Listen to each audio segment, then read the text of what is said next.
Hello and welcome, ladies and gentlemen, to a new edition of the Daily Debate. In tonight's show, we're going to be tackling the news that came out yesterday that ex-Yemeni President Ali Abdallah Saleh has been killed by the Houthi rebels, also as he was trying to flee Sana'a, the capital Sana'a, and also his son has been captured by the rebels. We're going to be talking about this new turn that the war in Yemen has taken yesterday, and we're going to be talking about the repercussions of the regional political situation that might develop after that.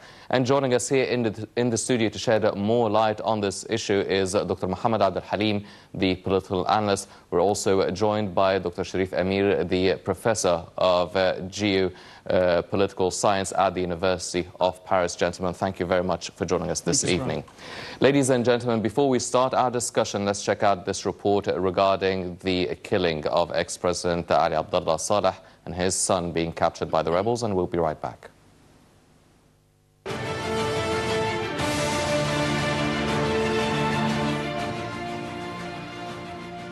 Former Yemeni President Ali Abdallah Saleh was killed by Houthi rebels on the outskirts of the country's capital, Sana'a. The ex-Yemeni president managed to leave Sana'a with the air support of the Saudi-led coalition. His convoy reached the outskirts of the city of Marib, 170 kilometers from Sana'a, when it was attacked by the rebels. Later, the Ansar Allah movement claimed to have regained control of the Yemeni capital after an attack carried out by Saleh's supporters.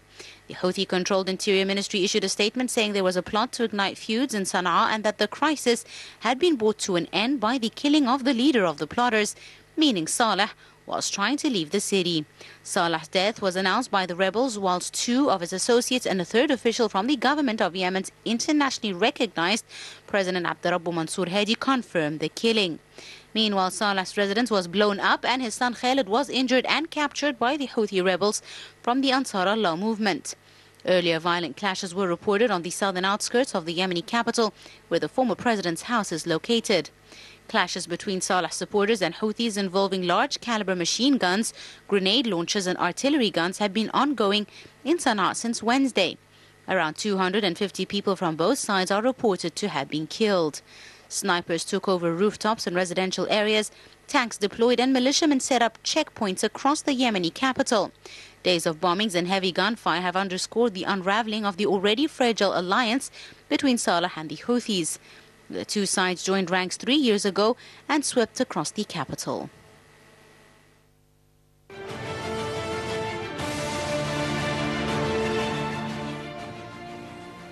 Welcome back, ladies and gentlemen. Now it's time to shed more light on this file. Now, Dr. Amir, how would you really explain, or how do you read the situation, the killing of Ali Abdallah Saleh, days after the collapse of the alliance between his forces and the Houthi rebels? Well, let's start by the Middle East, and especially this Yemeni conflict. It's a chessboard, and I will be very objective. I won't take any sides in my analysis. Let's say that the Iranians, and especially Haj Qasim al-Soleimani, who was the general of the Revolutionary Guard of Iran, has marked a point yesterday. And it was a difficult moment for all the strategies of Saudi Arabia and the coalition. This is the first one. The second point is there was, from the part of Ali Abdallah Saleh, a strategic error that was made. Is that I was surprised myself that he declared the breakout of, that he's not anymore working with the Ansar Allah Houthis anymore, while he was in there. And the next day he attempted to flee. He should have done the step of fleeing before and then declaring that. Of course, what took place yesterday, there was so many explanations. Some of the coalition said, well, he was given the assurances from the Ansar Allah that he will go to Beit al-Ahmar to go there and no one will harm him, and they broke this assurance. Well, for them he's a traitor because he was their ally and he broke the allies. So in the tribe's ideology or culture, he started first and he deserves this. I think, of course, this is a step forward from, let's say openly, the Iranians in this region. They're saying that we will use the iron fist. We won't spare any time now. Now, Ali Abdallah Saleh was an important card in the hand of the Saudi royal house at that time, and immediately they were very quick to burn this card. I don't think that the coalition will really live good times now, because I think that there's so much confusion. Dr. Mohammed Abdul Halim, now the Houthi rebels, as soon as Ali Abdallah Saleh announced that this alliance has failed and he is out of this, they vowed that he would pay a very big price for the failing of this alliance, and shortly after, they killed him. Now, before we start talking about the reaction of the Houthi rebels and who is backing them for such a move, can you shed light on what are the reasons behind Ali Abdallah Saleh really breaking up this alliance, an alliance that has been there for 3 years now? Right. Well, it seems to be quite, you know, I mean, part of the genes of his own existence, the genes of his own blood, so to speak. If you trace his own, you know, I mean, period of reign, since 1978, you can really find a man who's very much ambitious, you know, I mean, exceeding, you know, the normal sense of ambitiousness, I would say. Not very much commissioned as an officer, but being well trained as being a non-commissioned officer, then entering into the hired armored college, vehicle college, I would say, without commissioning him as a leader, so to speak, as a charismatic leader. A man who would come from the working class people in the society that is very much replete with instances of tribal fanaticism, you know, extremism, as much as sense of, you know, I mean, attempting every now and again to devastate the Houthi rebels. He has had a first-hand knowledge. He has had a first-hand experience about demolishing, about devastating the Houthi rebels since more than 20 years ago. And he was every now and again aiming and representing and clarifying, as much as publicly publicizing his own extreme sense of enmity and sense of hatred, I would say, towards the Houthi rebels. So he has had a very, you know, I mean, blackish agenda towards them, attempting every now and again to assassinate their own leader, actually, about 20 years ago. And then all of a sudden, you know, I mean, as a man of maneuvering, as a man of evasiveness, as a very much drastically changing man every now and again, a man who would seem to be quite very much pragmatic, very much materialistic, very much aiming at targeting his own strategic ends at the end of the day, which is reaching to the highest possible post in Yemen, which is being a president. That was his own agenda. That was his own fabric of existence, I would say, as a military guard, as a rebel, as a revolutionary president, I would say. When he would come actually to the scene, you know, I mean, in 1980, and only to find that the Yemen is being devastated and divided actually into two militant groups, the south and the north. He was very much charismatic and very much forceful as to collect all the voices of the tribes of the Yemen, to go at his own heels and actually to ascend the throne, so to speak, the post of Yemen government, as much as being a president at the end of the day. But what changed over the past, since they were allied for the past 3 years, what changed? What clicked in his mind that said, no, I'm out of this? The fact that they know his inside out, his infrastructure, they know him inside out. They know that he is a maneuvering figure, that he is a very much evasive man. His own history with them, as much as their own history with him, would give a clear indication of the fact that he is very much changeable, his own agenda every now and again. Now then, let us analyze slightly, actually, or shed a little light on the character of Ali Abdallah Saleh, actually late, so to speak. A man who is very much widely known among his own tribes as the fox of the Yemen.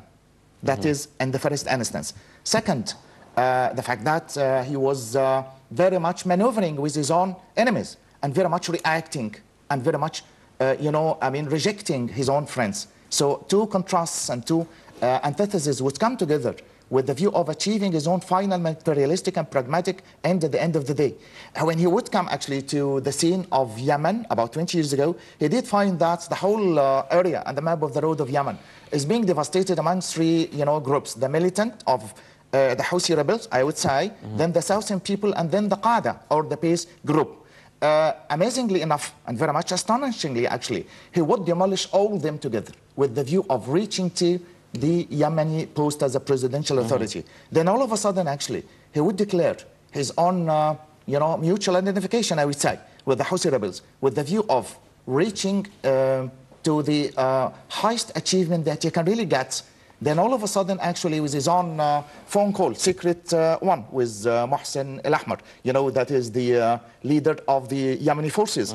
There was a sort of conversation through the aid of which you can really detect that something wrong, something serious, something drastic that will occur in the due course of time.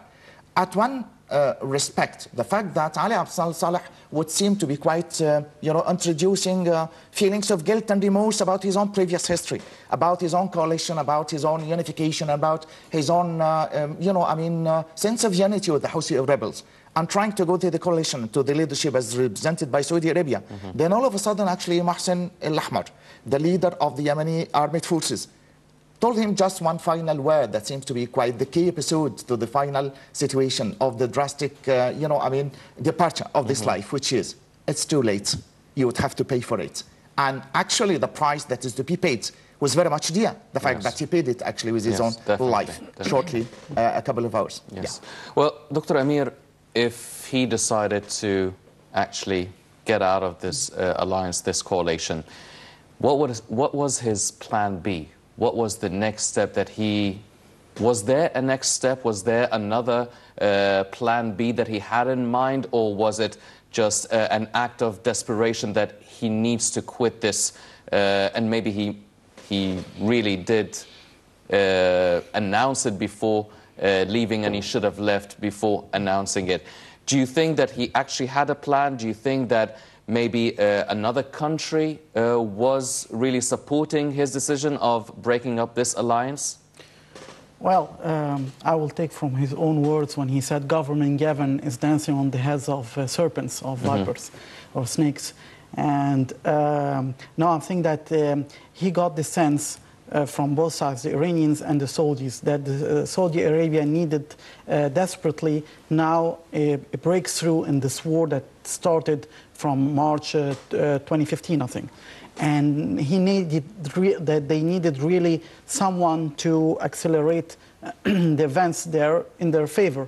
So he played the card that he could be, between brackets, the savior that could help the Saudis find a victory there, of course, with financial and political aid afterwards. And at the same time, the fact that he did not take the step, as you said, he's a fox, that he didn't take the step first to flee. It seems that he was used to this kind of chase, that the Houthis will call him again and say, well, we offer you a better offer, join us. That he was the joker, he was the card played by everyone, and he will gain in everywhere. Don't forget that he was from the leaders who supported Saddam Hussein during the invasion of Kuwait. And he was a Shia. Ali Abdallah Saleh is a Shia. And he has all the contradicts in his own life. That's the fact that he knew that he could be very, very important asset for Saudi Arabia now. So he had this plan that he will offer them this card, and especially to the Crown Prince Mohammed bin Salman, that I'll be your man now. And you can trust me, and I can work with you, and I can be a game changer. And he didn't have, for instance, the thought that the Ansar Allah would harm him, because he thinks that he is the major player. They will seek to take him again to their camp. But obviously, he didn't understand the mentality of the Iranian intelligence services, who've just finished with him because they finished the work in Syria, in Iraq. Qasem Soleimani is in the Bukamal. He lived there in Syria, and now he's moving everywhere. They're controlling Lebanon, and for them, in their mentality, Ali Abdallah Saleh is not really an important asset as it could be for Mohammed bin Salman. Yes. Well, Dr. Abdul Halim, now, what does this really say about the influence of Iran in this? I mean, everybody knows that the Houthi rebels are backed by Iran, and everybody knows the regional influence that Iran has. But as Dr. Amir said, they actually showed it's not just a political or economic or through support this influence is increasing in the region, but also they can have an iron fist, and then they won't hesitate to use it and use it quickly as well. What does that say about Iran's influence now in this region? Well, we cannot really emancipate or free Iran from, its own extreme sense of existence so straightforwardly on the scene. Perhaps every now and again, a single individual act of devastation or assassination on the part of one of the most distinguished figures in the Arab scene, actually. You can really find that the arrow and the point and the finger will be actually straightforwardly channeled and directed actually towards Iran. Iran is always there behind the scene, quite preparing and paying for conspiracies on a large scale. It would have its own say about the existence or not. Whether he is going to be there or not, that is Ali Abdallah Saleh on the scene. When they would take the decision, actually, that he should be assassinated on the spot, actually, side by side with, his own vice-chancellor. The decision is being taken, and the act of assassination is being done on the spot. The fact that the Iranian Revolutionary Guards are very much playing a very much strategic role on the Arab arena, as much as on the Middle East, actually, on the map of the road. The fact that you can really anticipate that when Ali Abdallah Saleh was, attempting every now and again to return, actually, to the post after the revolutionary aspects of the Arab Spring in 2011. The fact that he would go to Saudi Arabia and highly, as much as medically treated in there, without, paying the expenses and the high expense, actually, and the fees of treatment, being very much hospitalized with great deal of hospitality, actually, at Riyadh, then all of a sudden, actually, when he returned again to his own native spot, he would, cooperate straightforwardly with the Houthi rebels. In much of the same way that he is quite very much suspicious of the fact that the Houthi rebel will continue the whole of the game with him, particularly when one of the missiles, one of the rockets were being directed towards Riyadh at short notice, straightforwardly, actually, without taking his own permission. And this is something that has almost everything to do with his own presidential genes, actually, that go into the inside of the fabric of his own existence, since he was a little, actually, non-commissioned officer at Sana'a about 30 years ago. The fact that the problematic situation with Ali Abdallah Saleh is the fact that he was very much maneuvering, very much evasive, very much quite changeable figure, very much believing of the fact that those who would come actually to the highest point of authority in Yemen should be quite able, as Dr. Amir said, how to dance with the cobras, how to be able actually to put, legs over the snakes and the corpses of snakes, actually. That will give us the impression that he is very much highly trained into the act and the art of maneuvering. Yes. And the fact, when it comes to Iran, it would seem to be quite very much difficult to maneuver with them. Iran is one of the most stable and highest authorities and distinguished armed forces, actually. I wouldn't say in the Middle East, but perhaps in the whole area. Given the fact that actually the 3 islands, Tanab al-Kubra, Soghra, and, those that are to be seized actually since 30 years ago, without the least ability of United Arab Emirates actually to, say a word, actually, or even to discuss it. And even the international community, the UN Security Council, and the Arab League, each single individual summit, they would just refer to the existence of the Iranian Revolutionary Guards on these 3 seized islands without the ability of daring even the question of interfering either politically or even strategically, actually, to free them. So the problematic situation and the fatalistic final mistake that Ali Abdallah Saleh would do at the last 24 hours, I would say, the fact that he was not so cunning and resourceful enough as to take high precautions, to the fact that his own life is demanded, actually, on the spot since quite a long period of time. But the fact remains also quite evident that the gesture and the order and the laws would be decided, actually, on the part of Iran to take his own life, and the sort of the thing that has been done. Well, Dr. Amir, now the confrontation between Saudi Arabia and Iran has been escalating pretty quickly over